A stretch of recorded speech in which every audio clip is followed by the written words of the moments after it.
पैठण नगरीमध्ये भक्तिमय वातावरणामध्ये श्री संत एकनाथ महाराज यांच्या पालखीचं पंढरपूरच्या दिशेने उत्साहात प्रस्थान झालं। पारंपरिक विधीनंतर नाथ मंदिरातून पादुका समाधी मंदिरात नेण्यात आल्या आणि त्यानंतर चांदीच्या रथात विराजमान झालेल्या पादुकांसह पालखी मार्गस्थ झाली। ज्ञानोबा तुकाराम आणि एकनाथ महाराज की जय या जयघोषानं पैठण नगरी दुमदुमून गेली। यंदा संत एकनाथ महाराजांच्या दिंडी सोहळ्याचं 427वं वर्ष आहे।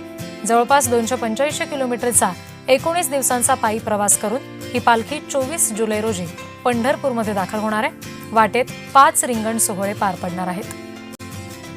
आमचे प्रतिनिधी विजय चिडे या संदर्भात आणखी तपशील देत आहेत, बघूया।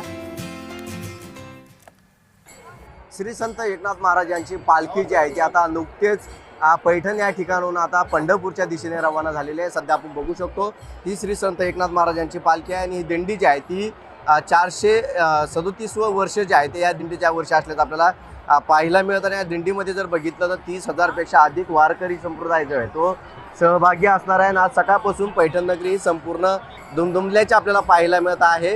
या ठिकाणी जर बघितलं 20वा वाटा होता आणि या ठिकाणी आता पालखी जी आहे ती या ठिकाणून आता चणकवाडी या ठिकाणी मुक्कामासाठी निघणार आहे। आपण जर बघितलं तर या ठिकाणी जे आहे ते संपूर्ण भक्तिमय वातावरण झालेलं आहे। एकनाथ भानुदासाचा गजर जो आहे तो या ठिकाणी होत असल्याचं आपल्याला सर्वत्र पाहायला मिळत आहे। की मध्ये जर बघितलं तर छत्रपती संभाजीनगर, अहिल्यानगर, बीड, धाराशिव, सोलापूर अशा 5 जिल्ह्यातून हा प्रवास जो आहे तो होणार आहे।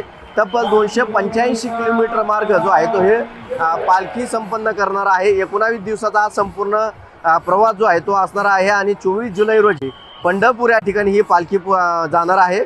कॅमेरा पर्सन संतोष शिरसाटचं विजय चिडे, पैठण, छत्रपती संभाजीनगर।